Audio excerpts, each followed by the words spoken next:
Hello बच्चों, मेरा नाम साक्षी गुप्ता है और आज आप मेरे साथ पढ़ेंगे व्याकरण की कक्षा 7 का पाठ 17। पाठ 17 के माध्यम से आप पढ़ेंगे अनुच्छेद लेखन अर्थात पैराग्राफ राइटिंग।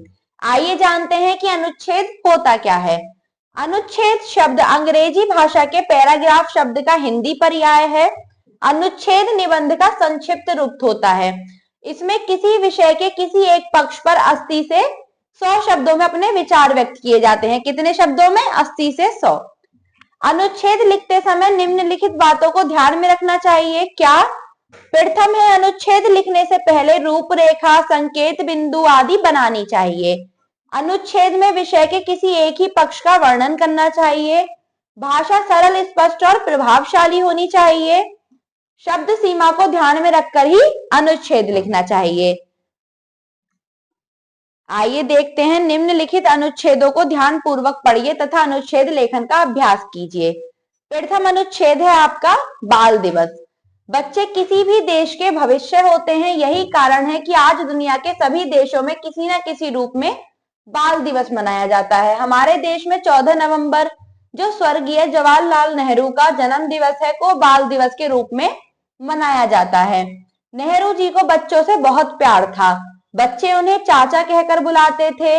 उनकी इच्छा थी कि उनका जन्मदिन बाल दिवस के रूप में मनाया जाए। इस दिन विद्यालयों में अनेक कार्यक्रम आयोजित किए जाते हैं तथा जगह जगह पर बाल मेले लगते हैं। इस दिन स्कूलों में मिठाइयां और फल आदि वितरित किए जाते हैं। बच्चे देश सेवा करने तथा कर्मवीर बनने की प्रतिज्ञा करते हैं। वे प्रण करते हैं कि चाचा नेहरू के सपनों को पूरा करेंगे। आइए देखते हैं अगला अनुच्छेद परोपकार। परोपकार एक अत्यंत मानवीय गुण है। यह वह कठिन डगर है जहां तन मन को कष्टों की अग्नि में झुलसाकर तलवार की नंगी धार पर चलना पड़ता है। तभी तो परोपकारी व्यक्ति सामान्य मनुष्य की कोटि से उठकर ईश्वर समान हो जाता है। इतिहास के पन्नों में उसका नाम स्वर्ण अक्षरों में अंकित हो जाता है।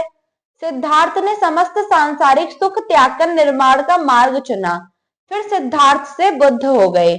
ऋषि दधीची ने इंद्रदेव की प्रार्थना पर अपनी अस्थियां दान में दे दी, तभी वज्र बन पाया। राजा शिवी द्वारा अपने शरीर का मांस दान करना, ईसा मसीह का सूली पर चढ़ना, शहीदों का राष्ट्र हित पर बलिदान हो जाना परहित साधना ही तो है। वस्तुतः यह महान त्याग है जिसमें विश्व हित निहित है। यही मोक्ष का द्वार भी खोलता है। अगला अनुच्छेद है प्रभात बेला का दृश्य। प्रातः काल एक नए दिन का शुभारंभ होता है। सुसुप्ति के बाद जागरण, विश्राम के बाद कर्म करने की ऊर्जा, आशा, उत्साह। आइए चलते हैं अगले पृष्ठ पर। और उमंग से परिपूर्ण समय होता है प्रातः काल। घरों में चहल पहल, बाहर आवागमन दिखाई देने लगता है। प्रत्येक व्यक्ति ताजगी से भरपूर दिखाई देता है। प्रकृति भी मानो नए परिधान पहन लेती है। चिड़ियों का कलरव, मंद सुगंधित वायु, हवा में ताजगी, फूलों का खिलकर मुस्कुराना, कलियों का मचलना, सब कुछ कितना सुहावना, सब कुछ कितना मधुर। आकाश धीरे धीरे कालीमा से मुक्त हो लालिमा से भर जाता है। तारों और चंद्र के प्रकाश का हरण करता सूर्य पूरी शान से आकाश में उदित होता है। ऐसा लगता है जैसे बादल उसके स्वागत की पूरी तैयारी कर रहे हैं। वे कभी सुनहरे, कभी नारंगी और कभी लाल दिखाई देते हैं। उनके धूमिल रुपहले रंग को आकाश के विशाल कैनवास पर सूरज नटखट बच्चे की तरह अपनी शैतानियों से भरता चला जाता है। धरती पर प्रकाश बिखरना आरंभ हो जाता है। पेड़ पौधे झूमने लगते हैं। घास पर बिखरे ओस के कण हीरो की तरह झिलमिलाने और प्रकाशित होने लगते हैं।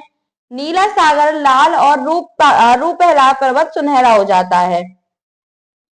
आइए चलते हैं आगे। बिजली की आत्मकथा। मैं बिजली हूं।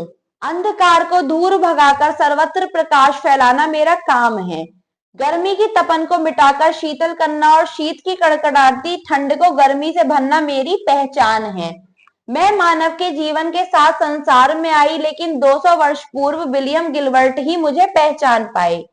उन्होंने दो वस्तुओं को रगड़ने से पैदा होने वाली शक्ति के रूप में मुझे पहचाना।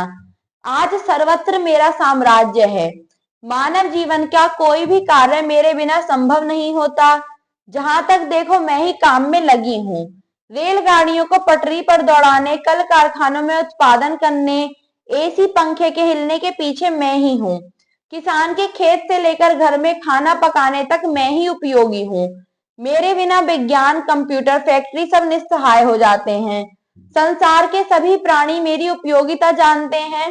मेरे शरीर में इतनी ऊर्जा है कि जब मुझे कोई छूता है तो उसे जोर का झटका लगता है। मैं हमेशा संसार के विकास के लिए अपना योगदान देती रहूंगी, लेकिन तुम भी मेरा ध्यान रखना, बेवजह मुझे बर्बाद मत करना। आइए चलते हैं अगले अनुच्छेद पर। समय किसी के लिए नहीं रुकता। समय निरंतर चलता रहता है, वह कभी किसी के लिए नहीं ठहरता। जो व्यक्ति समय के मूल्य को पहचानता है वह अपने जीवन में उन्नति प्राप्त करता है। समय बीत जाने पर कार्य करने से भी फल की प्राप्ति नहीं होती और पश्चाताप के अतिरिक्त कुछ हाथ नहीं आता। जो विद्यार्थी सुबह समय पर उठता है वह आगे चलकर सफलता व उन्नति प्राप्त करता है। जो व्यक्ति आलस में आकर समय गवा देता है उसका भविष्य अंधकार में हो जाता है। संत कबीर ने भी कहा है कि समय का एक एक पल बहुत मूल्यवान है और बीता हुआ पल वापस लौटकर नहीं आता। इसलिए समय का महत्व पहचान कर प्रत्येक विद्यार्थी को नियमित रूप से अध्ययन करना चाहिए और अपने लक्ष्य की प्राप्ति करनी चाहिए। जो समय बीत गया उस पर वर्तमान समय बर्बाद न करके आगे की सुध लेना ही बुद्धिमानी है। आइए चलते हैं आगे। अभ्यास पर अब करने की बारी। आपको कुछ शीर्षक दिए गए हैं, उन पर आपको अनुच्छेद लिखना है। जैसे आपका प्रथम शीर्षक है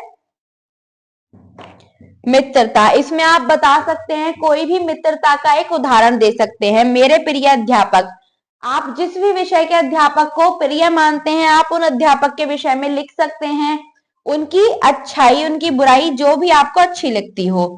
इसी प्रकार आप जीवन और स्वास्थ्य, भारत के गांव, इसमें आप कुछ भी अपने मनपसंद या कुछ भी उदाहरण से एक अनुच्छेद लिख सकते हैं जो 80 और 100 शब्दों में हो। इस प्रकार आप इस अभ्यास को पूरा कर लेंगे। धन्यवाद।